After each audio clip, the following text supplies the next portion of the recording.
Hello everyone, I'm Atan Hasidim and welcome to my channel. And today we're asking a question that really challenges everything we think we know about science. What if science isn't truly universal and different civilizations didn't just shape art, ethics, or politics, but the very way we think about nature itself? What if Einstein's theory of relativity, for example, wasn't born just in a laboratory, but shaped by ancient Jewish thought? And no phrase showed this tension more clearly than the phrase Jewish science. It began as an anti Semitic attack. The Nazis used it to undermine Einstein and paint his work as Jewish corruption of science. But Professor Stephen Gimbel decided to turn that accusation into a real question.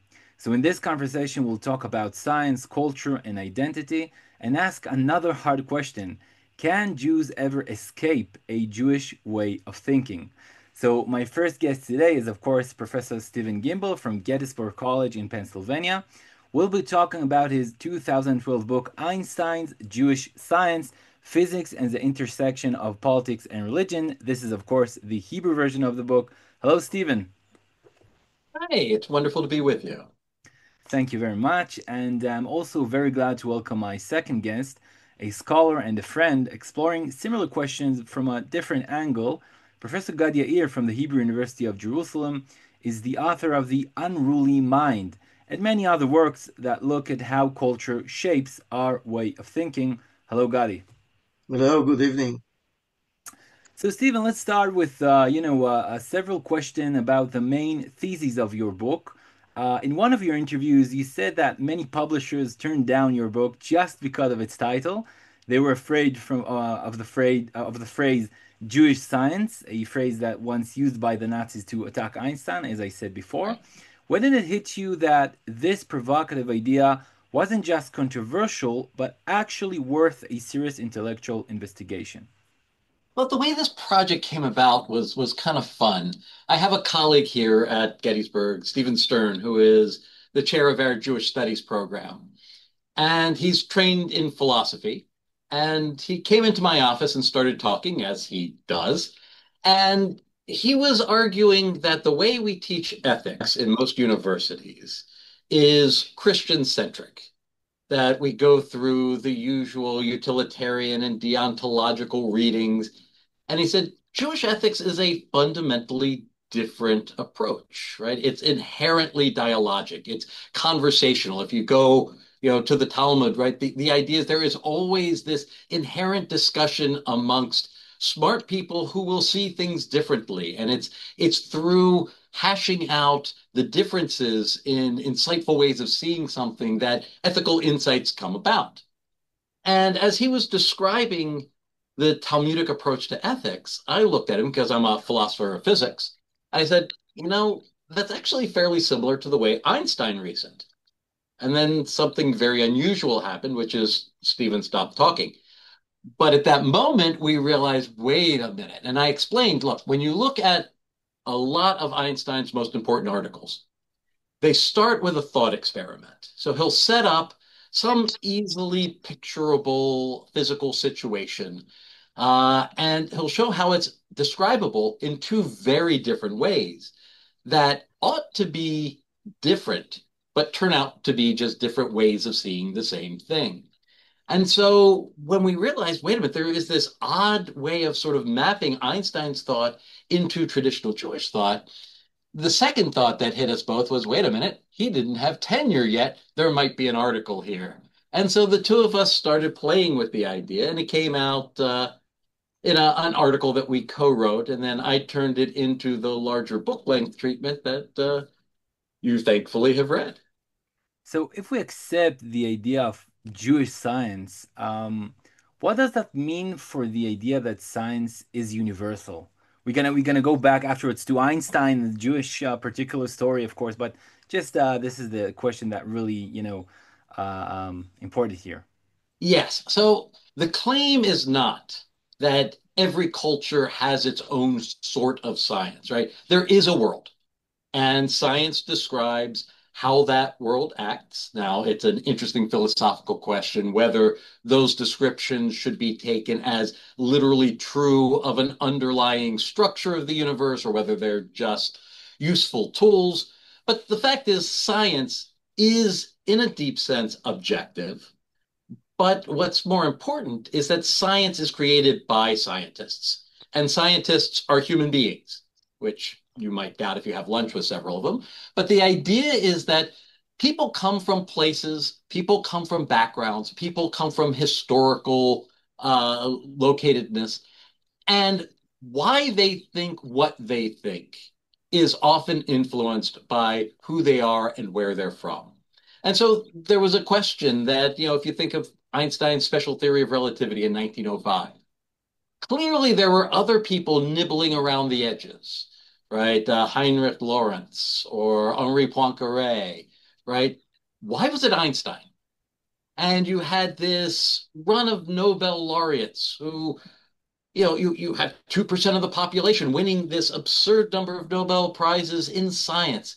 Surely there's some sort of sociological explanation. And so Stephen and I started to ponder this notion of Jewish science, which you're right, originally was meant to denigrate the science, right? In that you had with the Nazis, right, this desire to undermine Einstein's theory, both for scientific reasons, because it was challenging orthodoxy, but also for political reasons, that Einstein was an active political force in Germany at the time against the sort of violent anti-Semitic nationalism that was on the rise. And if they could undermine his theory, they would undermine his political power. And so what you had was this attempt to denigrate the theory by connecting it to a background. And we wondered, well, wait a minute, when Jews, we're proud of all of our celebrities, right?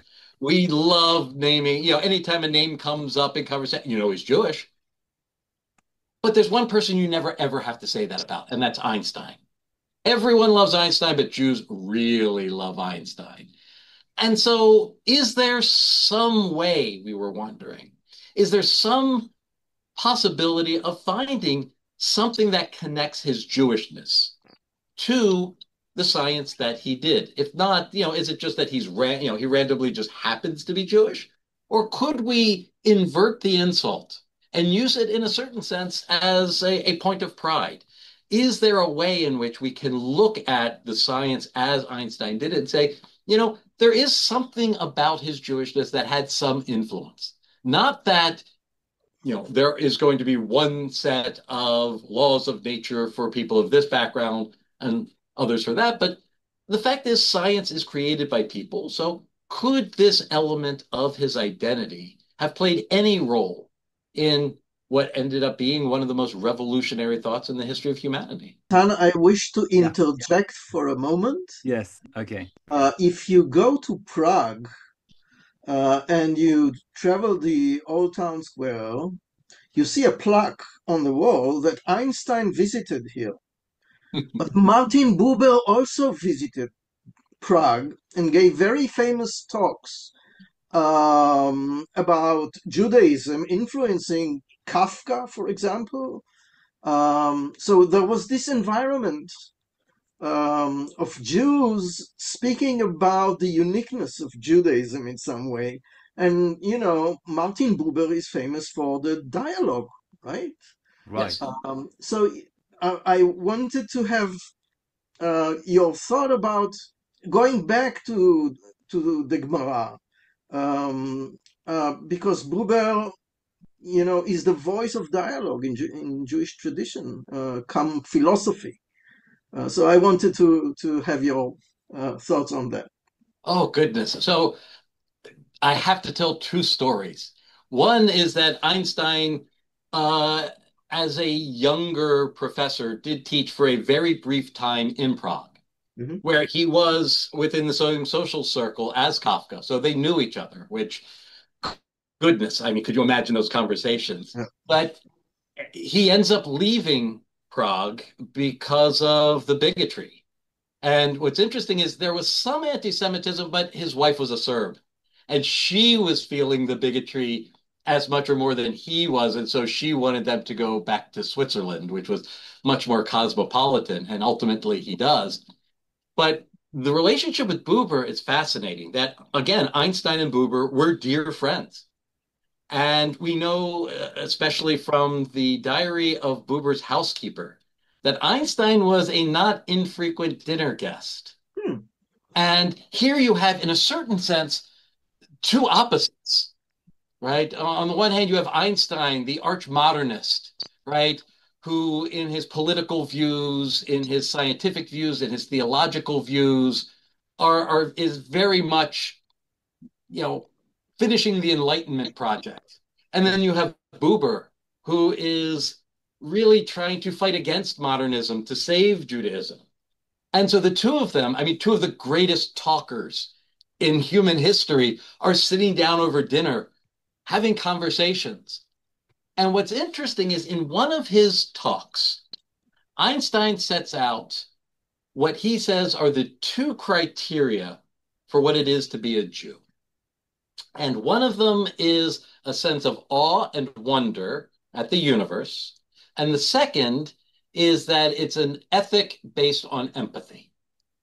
And I read that article for years because I teach lots of classes on Einstein, and I wrote my dissertation on philosophical ramifications of relativity theory. So for years I had read that piece and I'd wondered, yes, those two are certainly locatable within a Jewish framework, but surely other people can have a sense of wonder. Surely other people are empathetic. Why is he pointing out those two as the defining characteristics? And then actually in the book I wrote after the one you brought me here to talk about, uh, Einstein, His Space and Times, that was actually the question I wrestled with there is Einstein's Jewish identity. So when he was in Prague, crossing over, to get his immigration status, uh, on the form where it said religion, he wrote dissenter. Hmm. And they said, no, you're Jewish. You have to write Jewish. And he said, I'm not Jewish. And they had an argument and they weren't going to let him into the country. And he started to leave. And they said, wait a minute. And they came to an agreement that he would write on the line, the word Mosaic. So I'm of the people of Moses, even if I'm not Jewish. So at this younger age, he's denying his Jewish identity, but later he embraces it and he's giving public speeches. And the question in my mind was, wait a minute, what happened personally to create that shift where he suddenly, instead of denying, embraces his Jewish identity? And I honestly think, and this is what I argue in the book, that a large part of it came from these dinners and these conversations he was having with Buber, with whom he, disagreed about these deep fundamental metaphysical and epistemological questions, but they shared very much a love of dialogue, a love of peace, an openness to the perspective of the other. And when you look at those two criteria that he cites, interestingly, they map directly onto Buber's two master works. So the ethic of empathy is really I and thou. And then the sense of awe and wonder is Buber's book on the joys of the Hasidim. That maybe they disagree on how to properly, ritualize that sense of awe and wonder of the universe, but they both revel in it. And so I think your question of trying to bring together the sort of Buber picture of what it is to be Jewish at a time when he was trying to say, look, what's happening in modernism is, in essence, stripping Jews of their Jewishness and making us vanilla. We're losing what it is that makes us us. At the same time, you have Einstein, who is embracing that modernism, but the two of them are having precisely the sort of dialogue you're pointing out. They are having the Jewish discussion about Jewishness itself. And I think that's absolutely present in both of their works. So, Gadi, I want to ask you in this point. So, you also argue in your work for the existence of a unique Jewish Israeli science, something like that, if I can say it in English properly. When you first heard about this book of Stephen, what was your gut reaction, agreement, doubt? Well, let me first introduce how I came to that point. I have a book called Love is Not Practice. It's the Israeli perspective on Germany. So I was interviewing Israelis who moved out of Israel to Germany, living there. And some of my interviewees were scientists. And they were pointing out that science in Germany, science in Israel, totally different. And I had a few of them, so I said I need to make a study of Israeli science and German science. So, and that is the Unruly Mind book, which is focusing on this comparison of Israel and Germany. The Israeli mind is unruly compared to the rule following German order musin. You have to have order, and the Israelis are all about chaos. So during my interviews with, and these are the top Israeli scientists who win grants with German partners and they collaborate, so these are the top of the top. And when I wanted them to explain the difference in the way they work or in the way they think, they would tell me, "Lo יודע, I don't know, it's a Jewish thing." And it came, in mathematics, in computer science, in neurobiology. Everywhere they said, "I don't know, it's a Jewish." So, for example, a mathematician, I think both Hebrew U and Ben Gurion University, told me, "Well, look, we Israelis, Jews, we skip steps. So a mathematics paper by an Israeli would be 10 pages because we skip steps. The Germans would never skip a step. They will go all the way. And it would be dull and uninteresting because it's doing all the way and we don't just do the interesting stuff." So when I speak about this Israeli Jewish science, I call it, we have a language of fire. It's not me, it's them saying to me, "It's burning in my bones," compared to the German who is frozen, right? So it's burning in my bones. My eyes have flashes. I lighten up my students to the point, and so it's an entire language of fire, which my previous interviewees, so I had this ultra-Orthodox boy, I would call him, an artist, who became gay and moved out of Israel and was living with a German partner. And after I finished the interview, and he said to me, "But you know why they are fascinated with us?" And I said, "No." And he said, "Because in Judaism, there's no separation between the mind and the emotions. The Germans make a split. It's two levels. So they look at us with the suspicion they look the same, the Jews, but they're very different creatures because they're emotional. They're enthusiastic. So I speak with my hands and I'm enthusiastic. And so it's this fire. When I write about the Jewish aspect, it's this fire for knowledge. So I came from an empirical point of view, people telling me stuff like that. And I'm left, so I have many questions, but I'm left with a question: how is it secular scientists who had never been to a yeshiva, who had never opened a Gemara, probably didn't study much Bible, are nonetheless passing on a tradition of learning unconsciously? And I'm speaking about the head of the Weizmann Institute. He's saying, "Oh, it's a Jewish thing." exactly the question I wanted to ask How, Steve as well. how is it passed? What is the mechanism that Judaism is passed through? So, you could say the dialogue, the argumentative approach, but that's for me the big question, the mechanism, how a religion is transformed into the mind and the emotions in a way that they are not separated amongst Israelis and Jews and separated in mostly Protestant culture. Stephen, do you have any thoughts about it, about that mechanism? I just wanted to ask this question. Yeah. Well, sure. So let me start. There are two directions I think we could take this. One is we can generalize this point, I think, is that if we look at the history of astronomy, so if we look at classical astronomy, if you look at the astronomy that came out of the Greeks and the astronomy that came out of East Asia, particularly China, right? You have, everyone's looking at the same sky.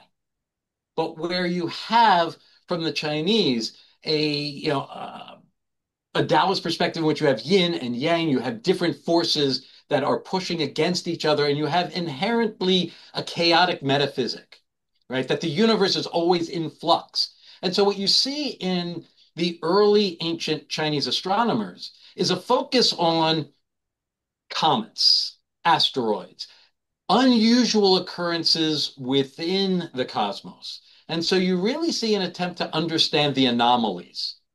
Whereas from the Greek and then into early Christian thinkers who develop astronomy, you see exactly the opposite, what you're describing as Germanic, right? It's a focus on order, on structure. The universe must be perfect. And therefore, we sort of sweep away the imperfections to look for the universalities. And so you do have these two very different cultural backgrounds, coloring when you're looking at the same sky, what is it you're looking for? And if science is going to be coming up with ways of generalizing observable phenomena, so it's objective in the sense that, yeah, that was observable. I could see that. That did happen in the sky. But what we want to do is come up with a theory that is a theoretical structure that explains why the phenomena occurred. Now, the sort of narrative you're going to give will be colored by the sorts of narratives you tend to be familiar with, the kinds of narratives with which you're comfortable understanding the nature of the world. And so when you look at Jewishness, you look at Pilpul, you look at this ability to hold differing views in your mind and understand, that each one may come with an insight that I'll need to account for in a larger picture, as opposed to, no, there is one way of seeing this, and we must say what the unique truth is, which is, again, a very Protestant way of seeing the world, right? We have the truth, and it must be supported by our theological presuppositions. That sort of approach is present not only in religious conversations, but then becomes prevalent through the culture at large. If you are comfortable with disagreement, if you are comfortable, coming from a Jewish family, over dinner, you will be arguing with someone against somebody, and then over dessert, as you're eating your cake, now you're with the other person against the first person. And after dinner, everybody is still family, right? That idea of disagreement is just the essence of relating. It must always be that conversation, and there will be different perspectives within the conversation, which is very much connected, I think, with that Talmudic approach. So I don't think it necessarily means that scientists had to be directly influenced by Talmud. And we know Einstein, there's a wonderful letter that he writes to, in essence, his Hebrew school teacher. So in Germany, there was mandatory religious education. And in the gymnasium, Einstein had to take Hebrew school lessons. And on his 50th birthday, the instructor wrote him a very nice letter wishing him a wonderful 50th birthday and saying how proud we are of him. And Einstein writes back this typical Einstein, playful letter saying, I can't tell you how delighted I am to hear from you, but I am embarrassed to say that I didn't pay attention at all in your classes, and I remember nothing of what you taught. And so we can say you're absolutely right that Einstein had minimal teaching in Jewish thought. And yet it somehow became just a part of the cultural world in which he was raised, and that becomes internalized. One of the interesting things that you see in Einstein is when he's undergoing this switch, when he's starting to embrace his Jewish identity, part of it, there really are two triggers. One is you had this flood of immigrants from Eastern Europe suddenly appearing in Germany, fleeing the pogroms, largely from Ukraine. And he's hearing the horror stories from these students of what they had to survive. And his heart is just breaking for them. And he says, these are my landsmen, right? This is my kin. And so there begins to be, through empathy, this connection to them. What is the The other timeline for that? realization here. Hmm?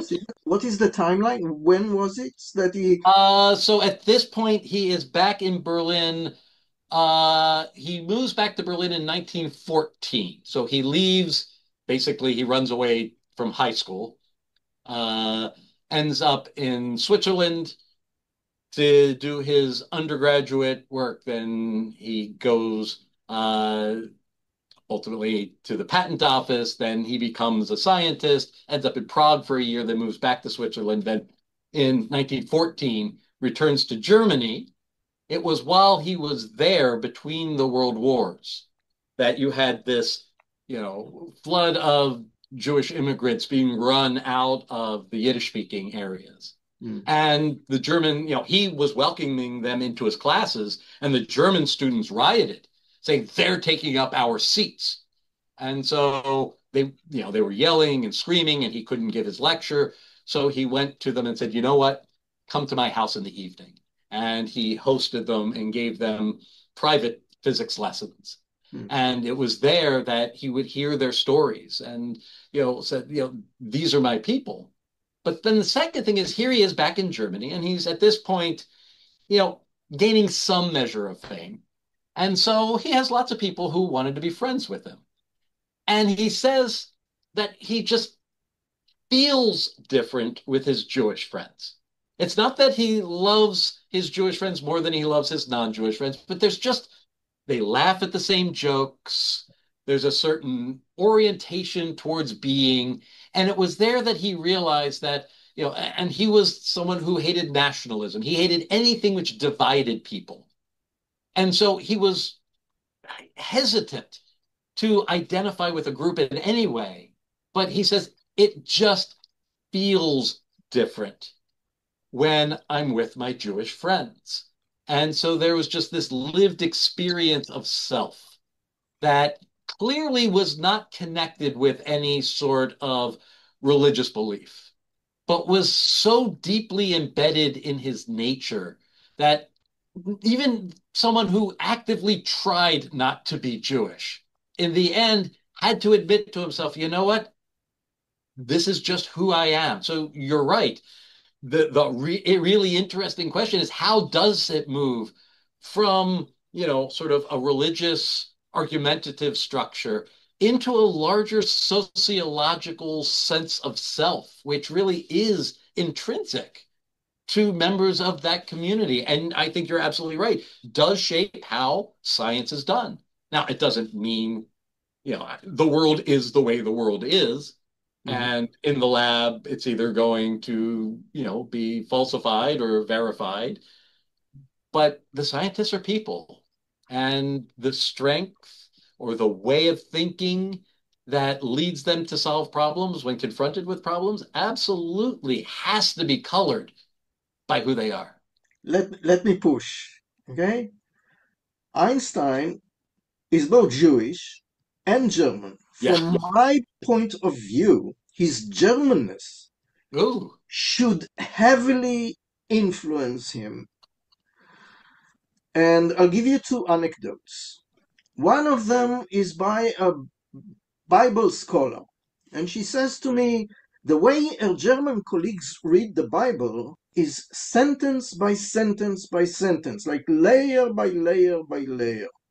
And I'm speaking with an astrophysicist, and he tells me, the German physicists, they divide space layer by layer by layer, and we, both of them tell me, we want the big picture.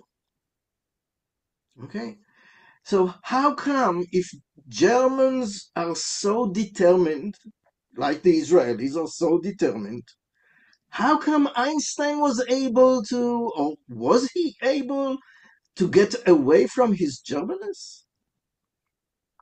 So I think part of it is Einstein grows up in southern Germany. So he's not a Prussian.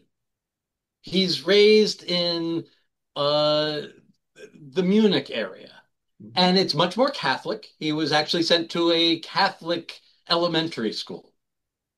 And Einstein, so I think there is both sociology and psychology that both need to be accounted for. Einstein, from a very young age, held himself to be, the word he uses is Einspanner, a lone horse, pulling in his own direction. Mm-hmm. And as a child, he was born just 8 years after Germany was united into a single country. And so you had that initial wave of patriotism that, governs the whole territory. But it is very different from, so what you're describing as sort of the Germanic personality is very much Northern German, Prussian way of being. In the South, it tends to be a bit more Catholic, a bit more laid back. They're portrayed in the German mind as sort of country bumpkins, as simple country folk. And so I think part of it may be that he was not raised in the most German of German regions. And so while there was certainly some of that internalized to him, and we could talk about his reasoning in a second, because I think you could argue that there is a hybrid in the way he worked. But I think there's also, there will be, even within a society, variability amongst individuals. Anyone who has more than one child raised in the same household. I have 2 children, a son and a daughter. And, they just came out differently. When I would say, listen to a recording of a concert, at the end, there's the applause, my son would clap along with the record. My daughter would stand up and take a bow. She ended up studying theater. So I think there will always be variability even within a society. That being said, I think you're right that in a certain sense, we could see Einstein as a hybrid. That is what Einstein is always willing to do. What makes Einstein Einstein is that the results that he develops were not entirely novel. So the theory of special relativity in 1905, one of his heroes and really his scientific mentor, Heinrich Anton Lorentz, the great Dutch physicist, he looked at an experiment and said that, well, this experiment, which we can't understand, would make sense if it was as if lengths contracted in the direction of motion. Now, of course, they don't, because that's silly. So it's as if. And what Einstein did is he just removed the as if. He said, look, no. He did some extra, he added a time element to it, and he definitely added certain technical elements to the theory. But what he was willing to do was see the world differently. And so there is that element that you're describing. At the same time, when we look at the move from special relativity to general relativity, which takes him basically from 1909 to 1916. And there was a period sort of in the middle where he is really struggling. And if you look at how he reasons, there's a wonderful book that was just released by Galina Weinstein that details this period and the differences in his approaches day by day. It's a magnificent book. What she points out is, I will tell her that you said that. oh, I am utterly in love with that work. Oh my goodness, Okay. it is a generational book. It is magnificent. But what she points out is he is working in exactly the sort of way you're saying with the different twists. Like, well, if we think of it like this, and then so he starts Jewish and then he gets very German. And then he hits a wall and he tries to break through the wall and that doesn't. So he goes back to the beginning and says, well, let's think of it like this. And so I think you're right to say that there may be a hybrid in there, in that when you look at the way he really does think, you know, he is very much working step by step, but freed from the sort of orthodoxy that held people like Lawrence and Poincaré hostage. And so, none of us are, in a certain sense, built in a laboratory. Everything has a multiplicity of factors that makes us who we are. So I think what you're saying is absolutely right. Stephen, I wanted to ask about how people, especially in academia, probably reacted to this book because I know that when Gadi talks about this distinctions, hard distinctions between Germans and between Jews, and talking about Israeli science, so people can criticize about essentialism or Yes. things like that. So how people reacted to your book? Predictably, I think you're right that there is always this worry about essentializing, which seemed interestingly to be more of a concern about 15 years ago than it is today. But the idea that if you try to paint everyone with a broad brush, of course it's oversimplifying. Of course, individuals vary within communities, within families. Of course, there is psychological individuality.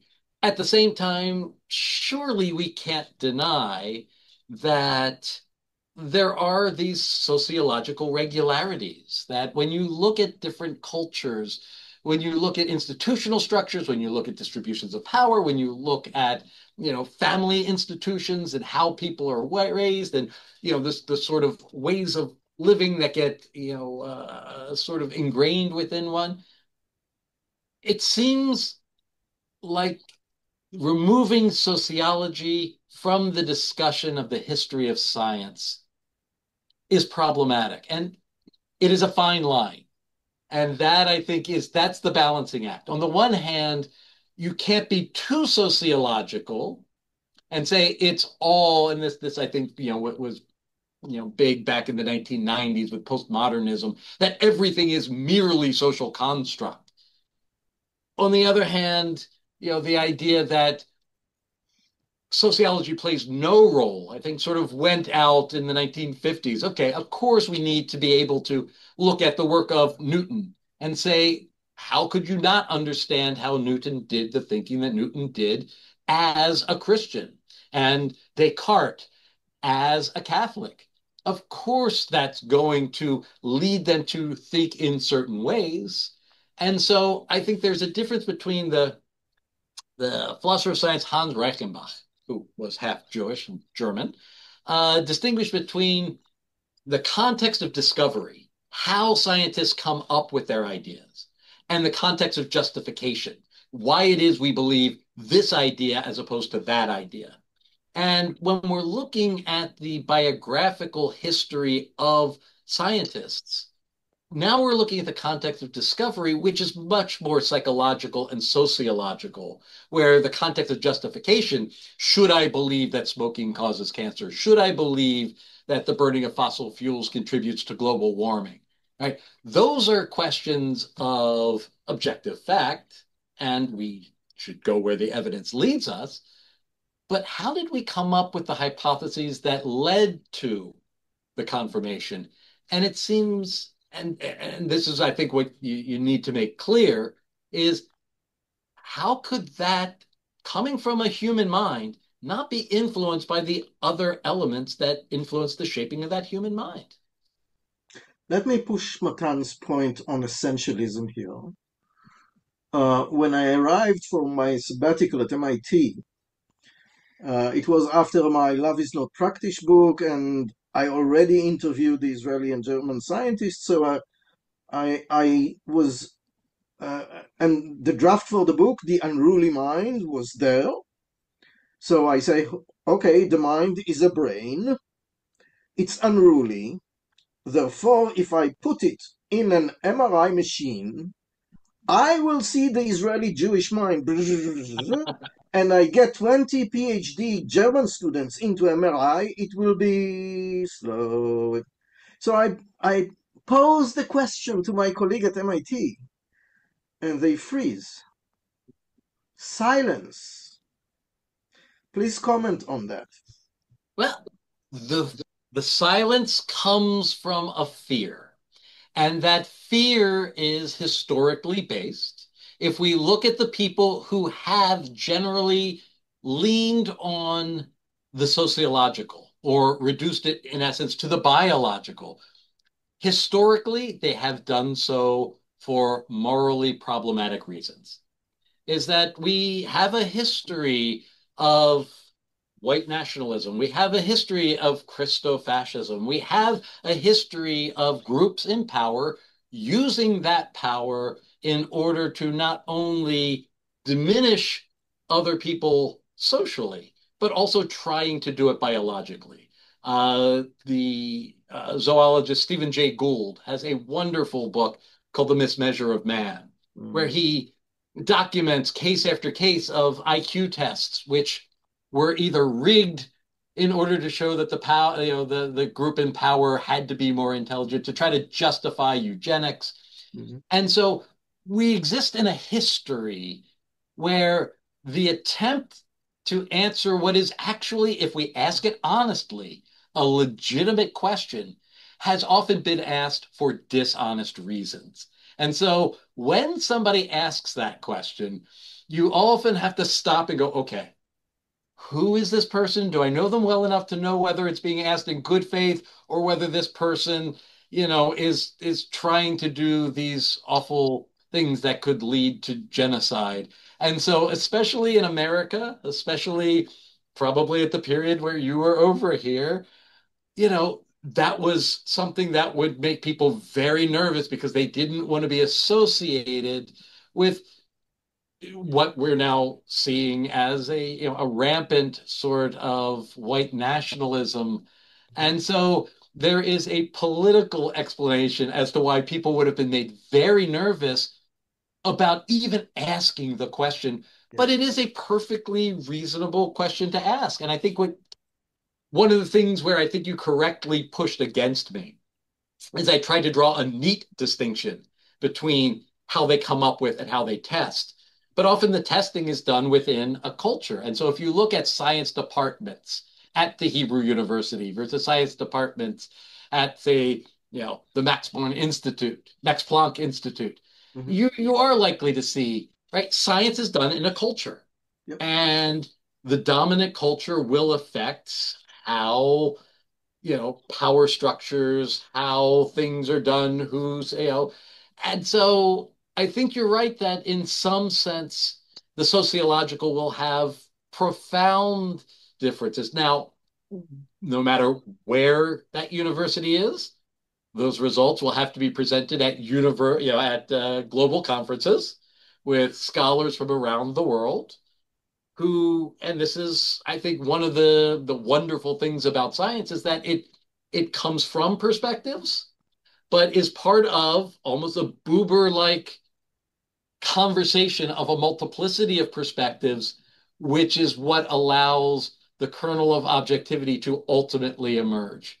So science can start from essentially perspectival places, but through this broader multivalent conversation lead to the sort of result that, and this is what I trained at Johns Hopkins University, which, is wonderfully like the United Nations. You find people from everywhere in every lab. And so you're getting these different perspectives, which I think are, as Buber would point out, complementary in getting us to deeper understanding. So we don't want to homogenize. We don't want to all become vanilla. We want the range of flavors because we don't know where that next insight's going to come from. I have a piece in Scientific American arguing for the multicultural lab. I want to push the second point on that essentialism of the brain. So I'm interviewing brain scientists. I think I have 12 in my sample. And I tell them I found in my studies differences between Germans and Israelis. And that I want to put the people in the MRI machine. So we begin a conversation, and I ask them, where would I scientifically find the difference between Germans and Israeli? And they just look at me as if I'm stupid because they tell me it's in the brain.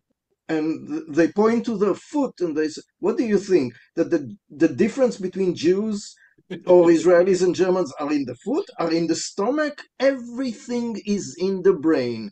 If you find cultural differences, they are located in the brain. That means that societies somehow get into our brains and influence how we think.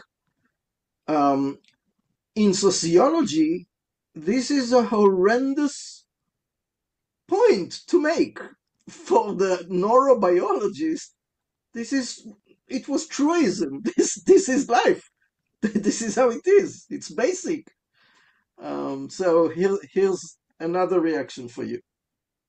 And I think the sociologists are saying this is just the modern day version of Nazi race scientists looking in the blood.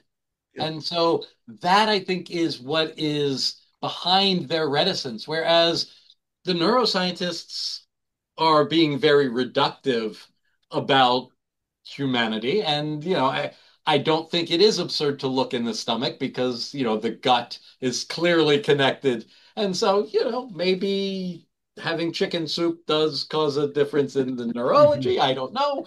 But the idea is that, clearly there has to be, if there is, the brain develops and the development is in response to the environment, and environmental factors will be similar enough in certain cultural situations that surely you would expect there to be some resulting. And I think that's the key that would make the sociologist's shoulders sort of relax a little bit, is that no, no, no, no. This is not a cause. It's not that there is the Jewish brain, which is in some sense genetically designed to be. That's the worrisome essentialism that leads to the sort of eugenics concern, as opposed to, well, no, the brain develops, especially at very young ages, in reaction to stimuli, right? To stimuli. We know that if you don't, talk to babies,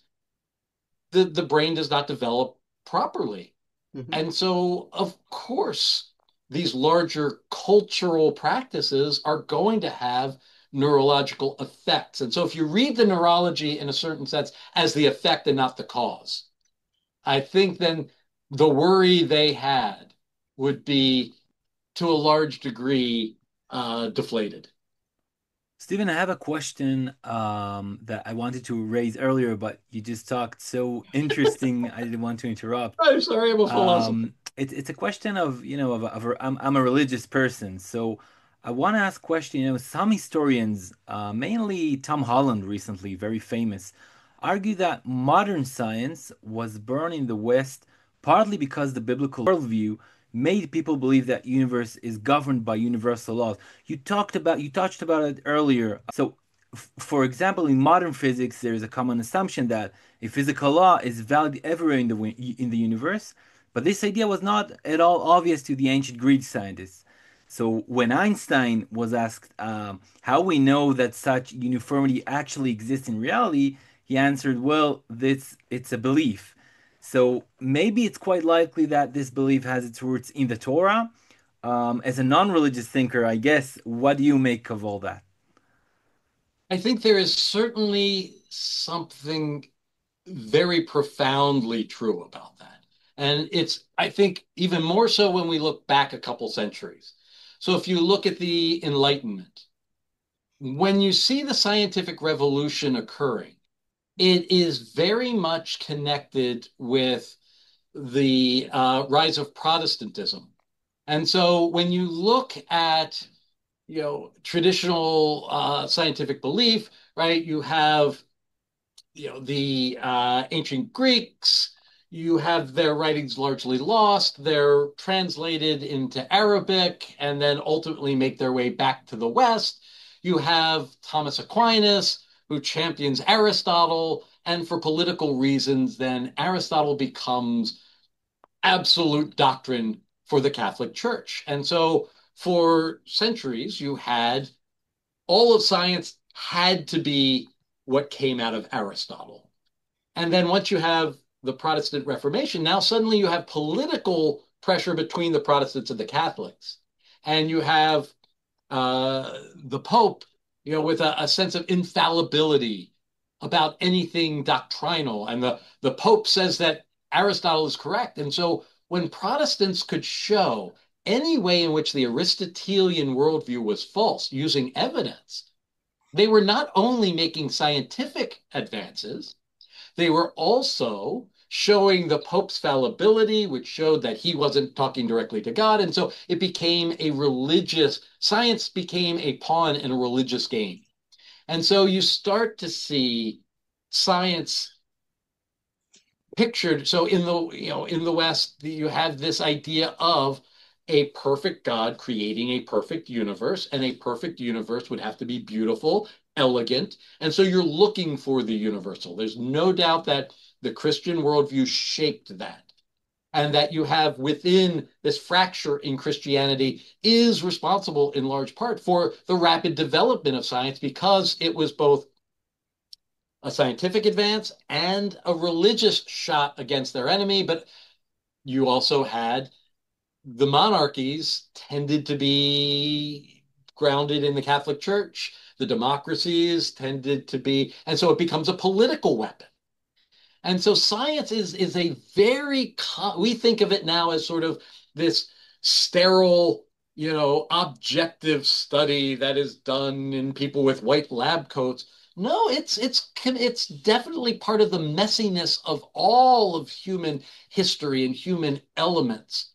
And then you've got Einstein, who is part of a Jewish minority who thinks differently than those around him, right? Why would suddenly this revolutionary idea, which was sort of floating in the air, why would it crystallize with somebody who was from an outside group?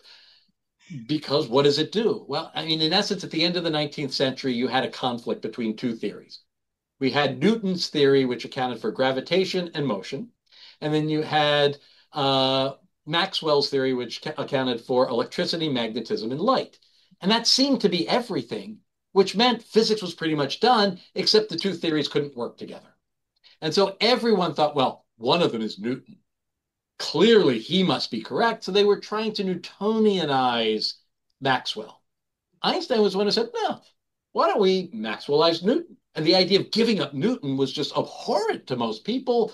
But if you're an outsider who's used to not seeing things the way that the majority sees them, you might be a little bit more comfortable questioning what was unspoken orthodoxy.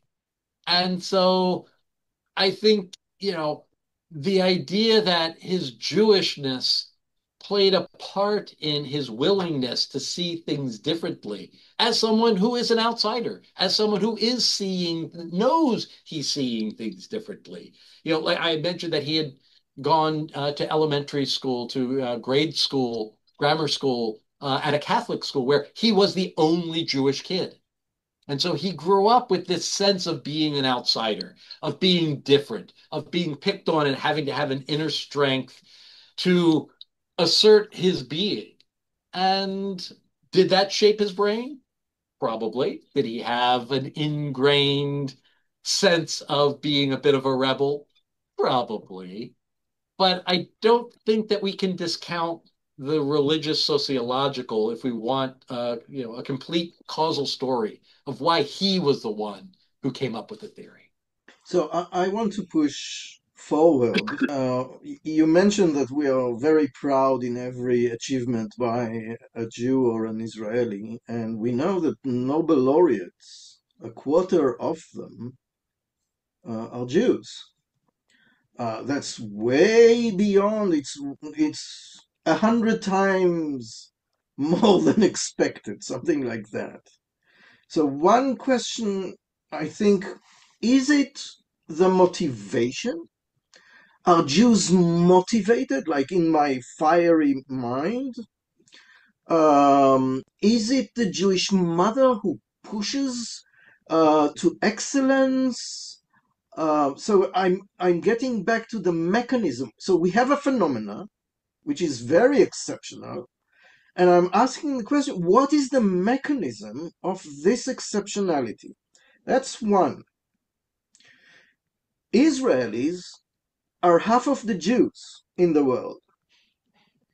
In terms of number of Nobel Prizes, we're lousy. We don't get them. We have, with the Peace Prize, about 10. So why Jews outside Israel win a lot? Jews inside Israel do not. You could say, I don't know, it's people are against Israel. That would be not a very strong explanation. So what is it for those? And I remember there was an economist, 1916, before the British gave the letter promising a house for the Jews in the land of Israel. He says, "Don't do it. The world will lose the talent of the Jews. If you stick the Jews to a land, their brains will be doomed. Don't do it." Maybe the German one, Werner Zumbert. Maybe it was him. No. It was Okay. the American economist Oh, who wrote on the on Veblen. Veblen. Yeah. So he has a piece, 1916, against giving the Jews a land because that would make their mind weaker. So I wanted your comment on the exceptionality of the Jews in Nobel competition, and then what does it say about Israel not being Jews enough? Well, Einstein, so let's start with Einstein, who gives, I think, a very problematic account.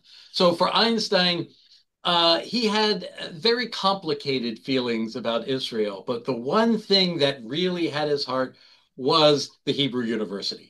He thought that would be essential. He thought that the Jews of Europe had internalized the anti-Semitism, and that what we needed as a people was a purely Jewish intellectual institution so that Jews worldwide could point to it and go, ah, we did that, because it would be the place where these great thoughts emanated, because they would collect Jews from all over the world to bring to that institution. And when the institution started, he was put on one of the early boards and Mm-hmm. was actually drummed off of the board, because he argued that it needs to be all European Jews because the Mizrahim are not smart enough. We need this. So there was even an element of racism there within Einstein. As to why, I think that's not necessarily true.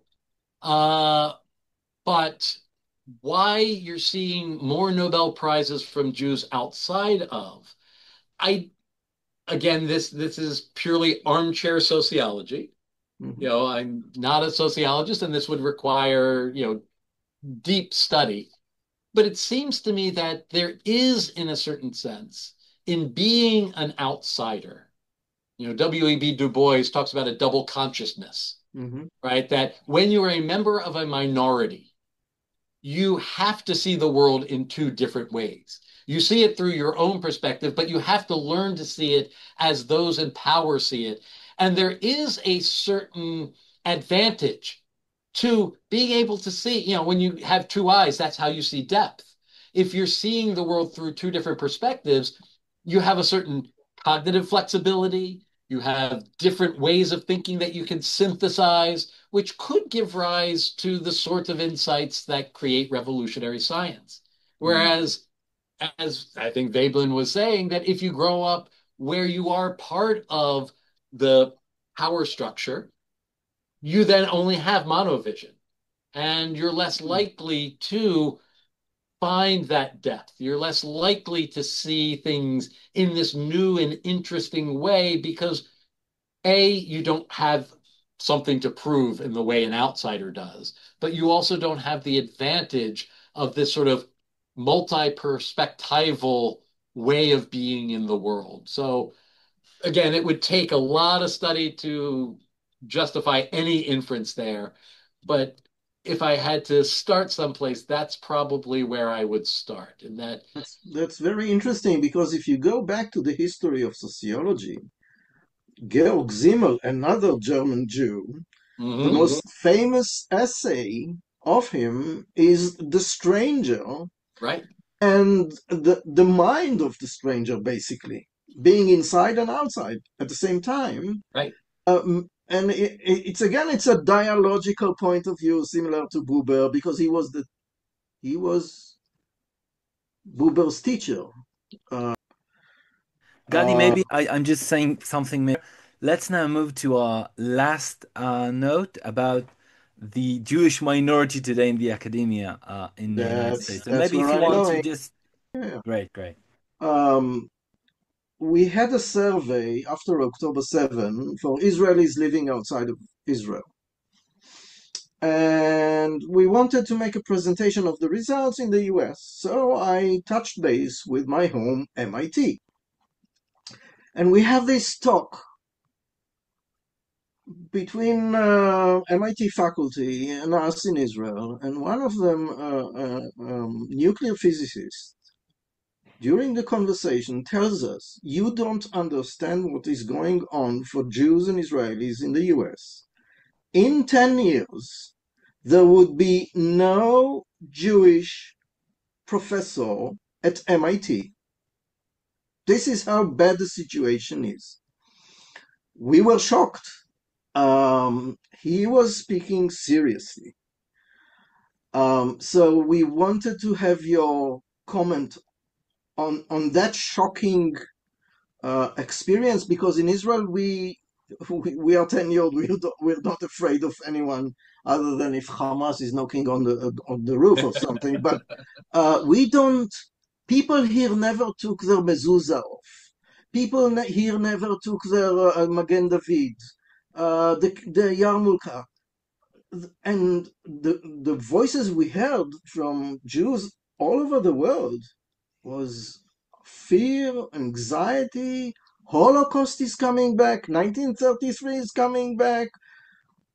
So can you comment on that and the consequences for American science if Jews are gone? What's going on?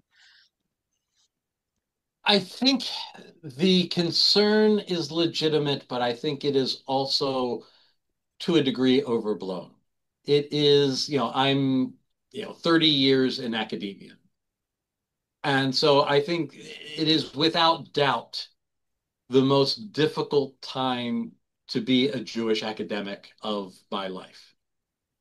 And that is culture-wide in America. So it isn't just at the universities. So I'm writing actually another book now with my best friend from first grade, who is the executive director of our Penn Faulkner Foundation, a big literary foundation.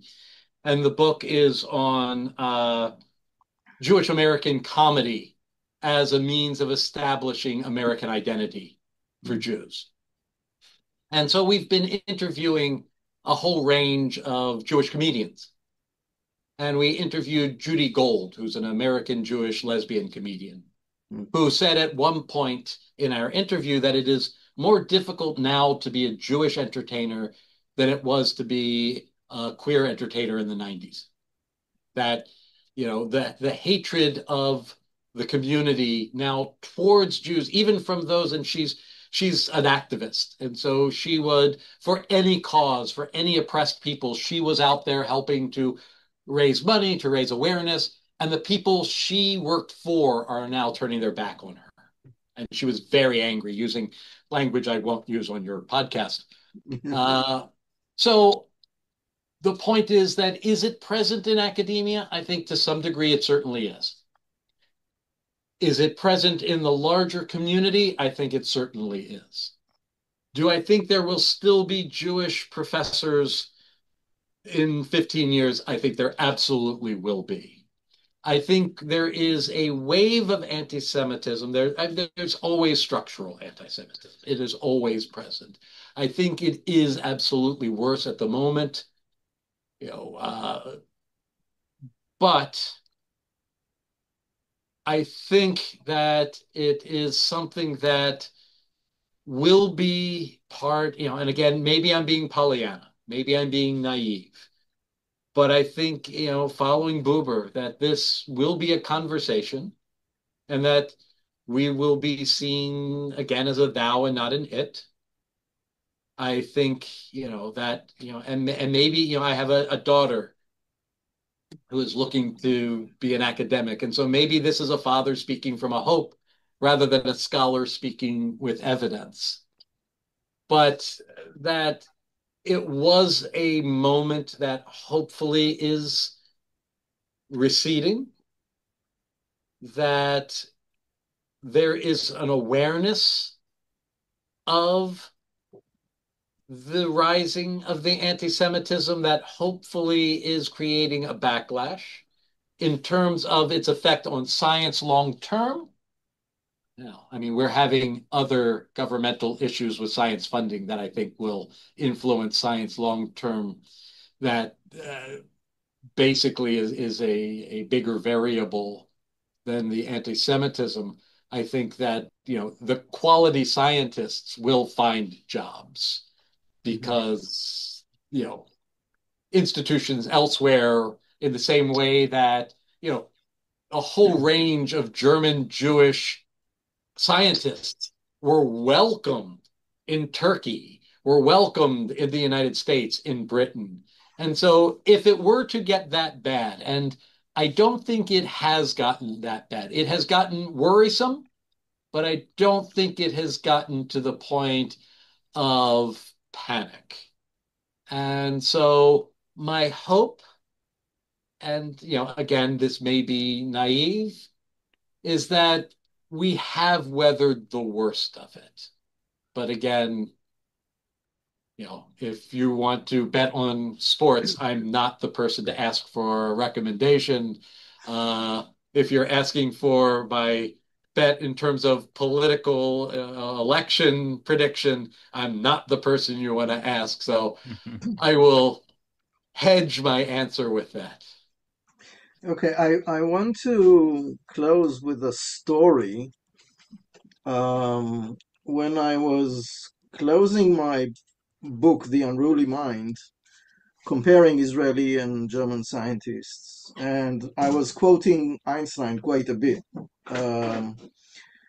I said to myself, well, let's go to Switzerland and follow the footsteps of the giant. So we go to his home, we go to University of Zurich, to his office, and then I think from Zurich to Bern, where we were sleeping, there was a side sign saying Basel. And I said, Basel? Basel is important. So we stop the car, take to the right, and drive to Basel.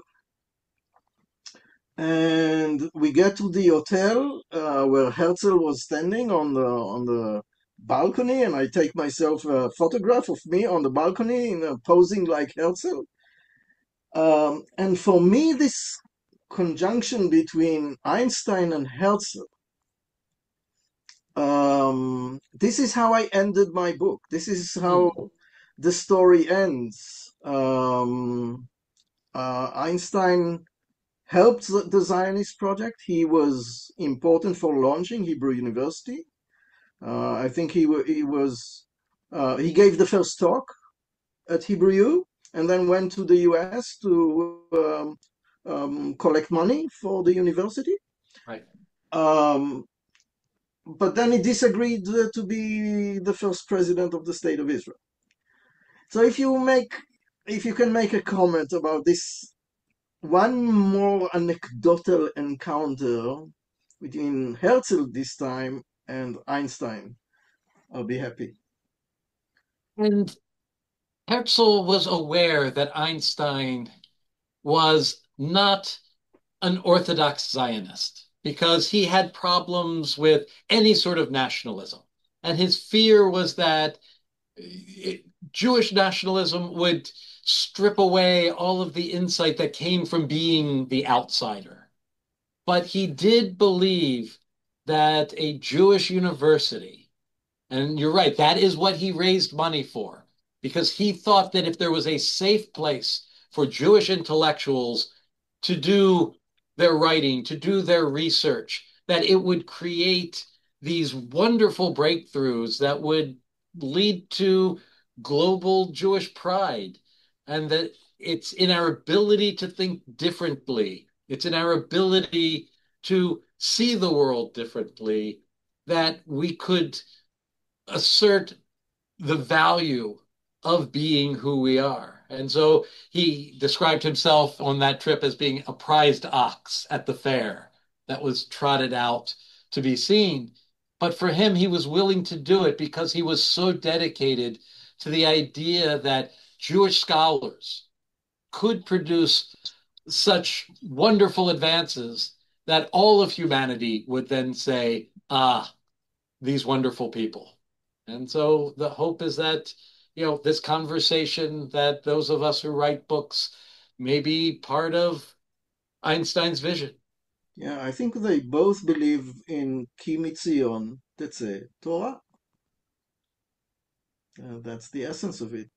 Yes, which is in English, from Zion. I think the translation from Zion, the light will shed upon the nation, something like that, Into the maybe. world, yeah, yeah. Yeah. Mm.